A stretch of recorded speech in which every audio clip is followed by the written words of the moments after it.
복된 하루가 되시기를 간절히 축원을 드립니다. 어느 한 믿음 좋은 집사님이 있었습니다. 그런데 어느 날 밤 저녁에 늦게 자기 친구에게 전화가 왔습니다. 이 친구는 믿지 않는 친구입니다.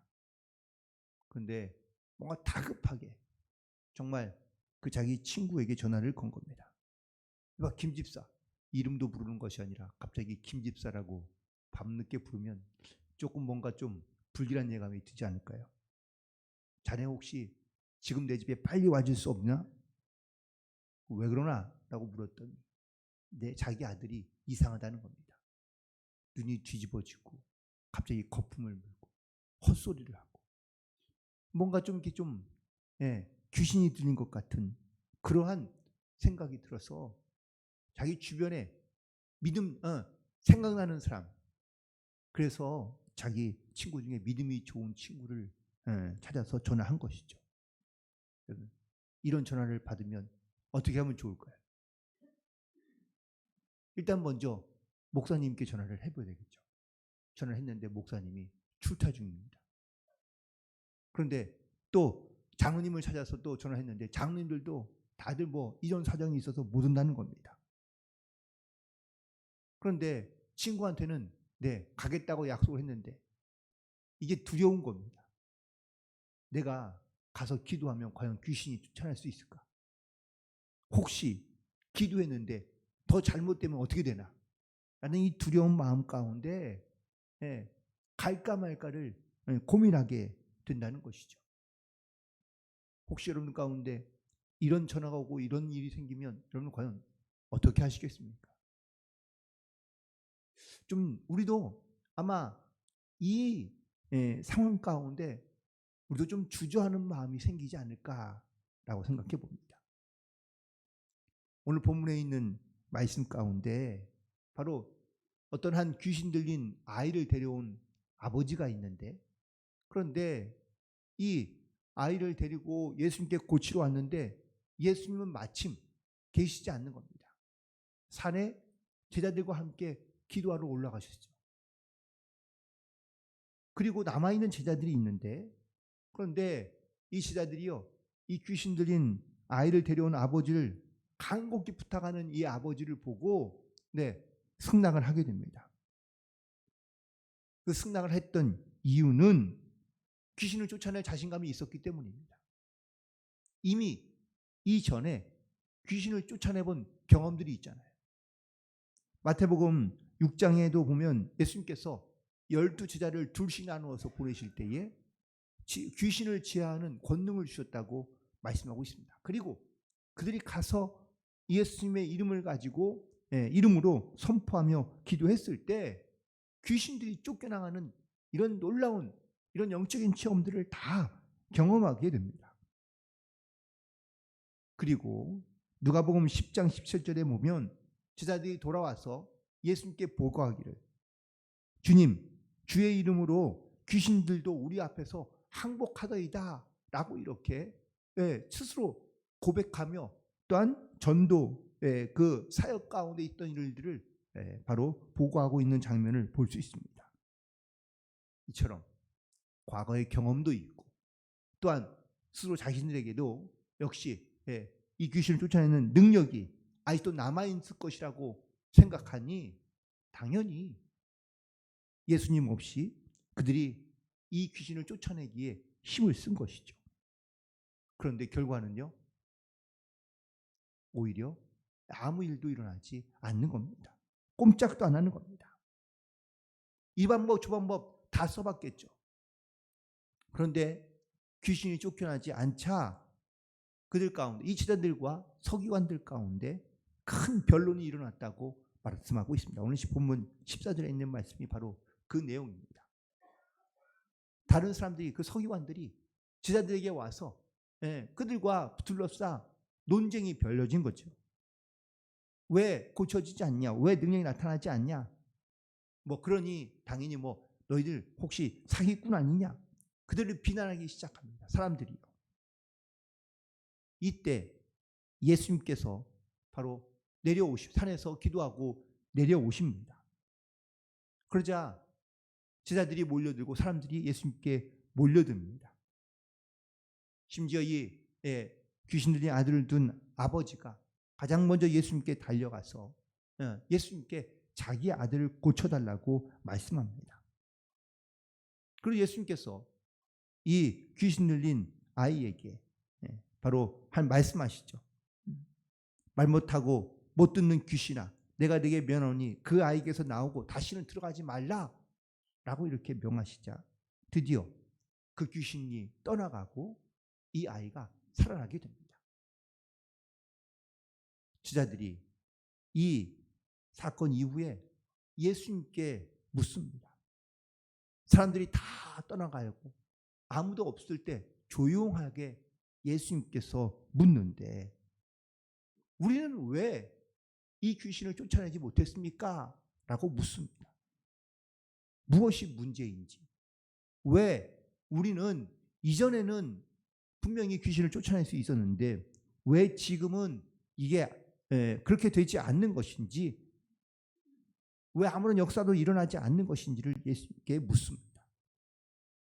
그러자 예수님께서 하신 말씀은 무엇입니까? 기도 외에는 다른 것으로 이런 유가 나갈 수 없다라고 말씀하십니다.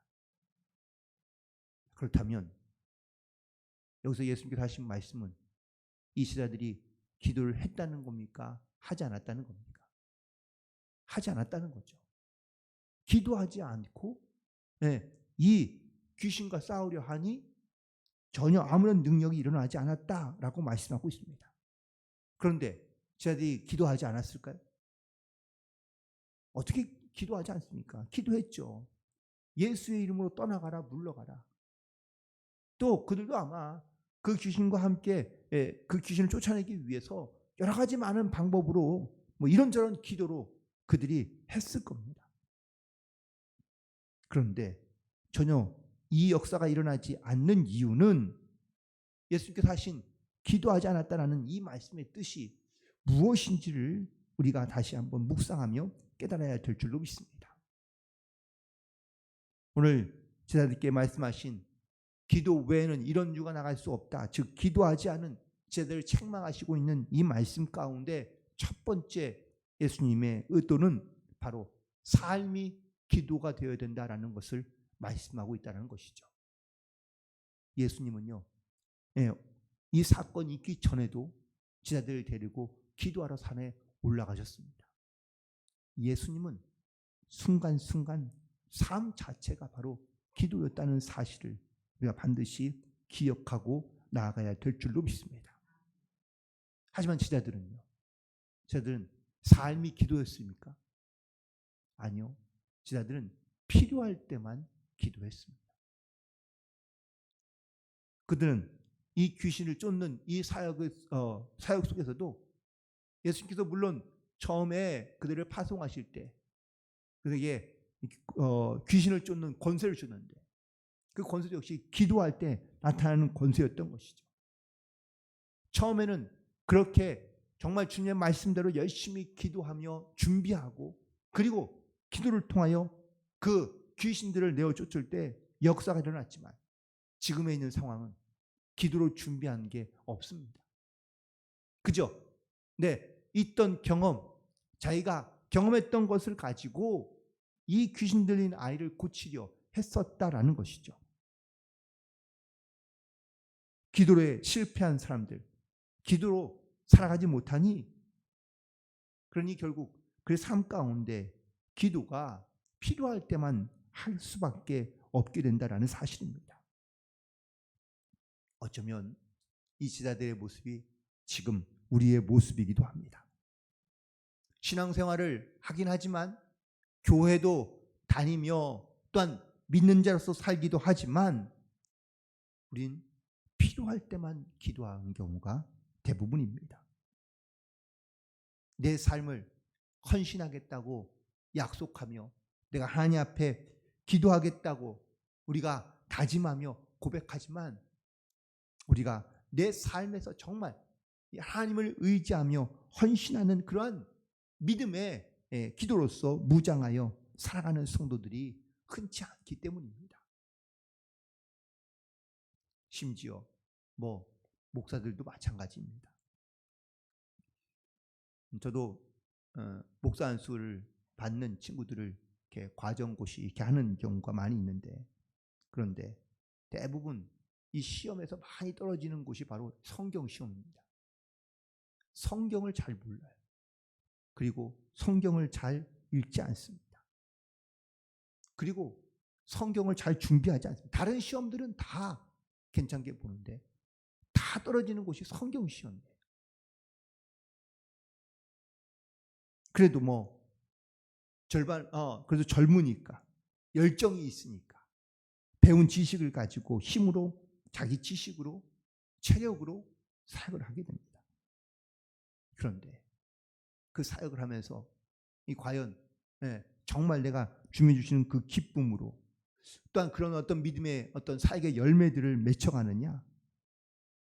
자기는 열심히 하지만 너무 처음에 열정이 있지만 힘들고 지치고, 또한 때로는 불편한 마음들을 가지고 자꾸 사역 가운데 이런 사역들이 꼬여가는 경우가 대부분 많습니다. 그 이유를 가만히 근데 보면 바로 기도하는 것이, 또한 기도하지 않는 것이 가장 큰 문제이고 원인이기도 합니다. 예수님은 오늘 이렇듯 제자들 가운데 사역의 현장에서 반드시 있어야 될 가장 중요한 원리 중에 하나가 바로 기도라는 것을 제자들에게 말씀하고 있는 겁니다. 제자들이 자기들 모든 것을 다 내어버리고 예수님을 따르며 예수님을 쫓았습니다. 예수님을 따라다니는 곳마다 놀라운 기적과 이적을 보았습니다.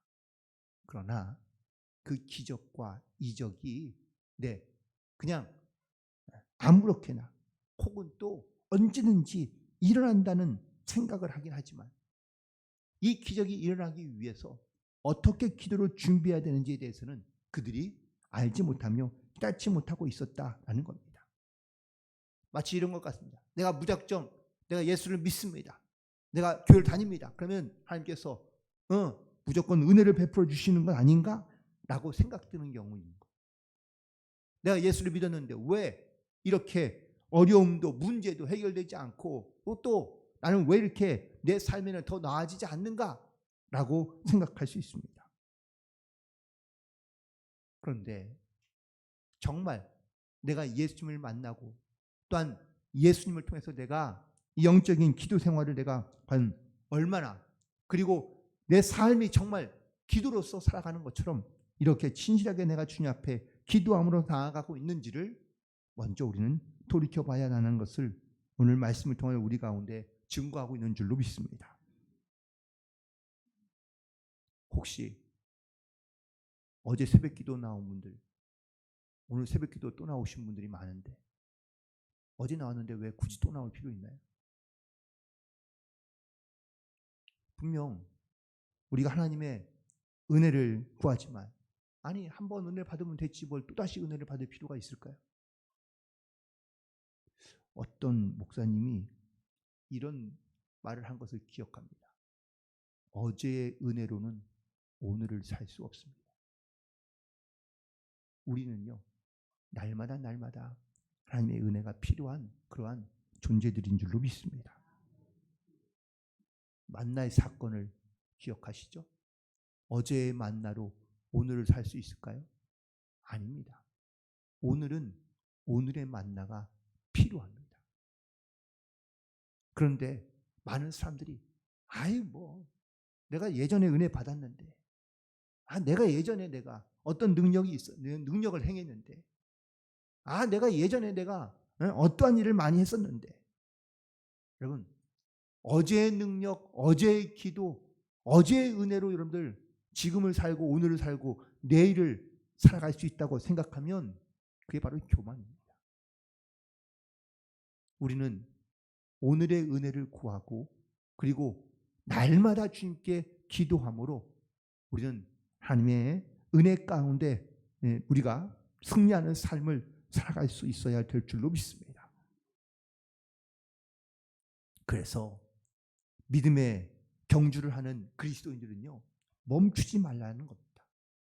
끝까지 끊임없이 기도를 통하여 하나님과 영적인 관계를 날마다 맺어가고, 그리고 그 하나님의 은혜를 누리며 살아가는 성도들이 되기를 간절히 소망합니다. 집에 좋은 차가 있어서 여러분들 그 좋은 차를 잘 타고 다니면 좋은데, 전혀 기름을 넣지 않으면 그 차가 과연 움직일까요? 내가 아무리 많은 좋은 것을 갖고 있다 할지라도, 또한 내게 아무리 능력이 많고 혹은 내가 이제 무슨 수많은 경험이 있다 할지라도, 내게 하나님의 은혜, 이 기도로 채워지고 또한 기도로서 우리 가운데 충만해진 그 주님의 은혜가 없다면 우리는 쉽게 멈추고, 아니면 또한 쉽게 그 일을 행하지 못하며, 심지어는 내가 과거에 있던 능력조차도 우리가 잃어버리며 살아갈 수 있다라는 사실입니다. 영적인 원리, 오늘 주님께서 주시는 말씀에 기도 외에는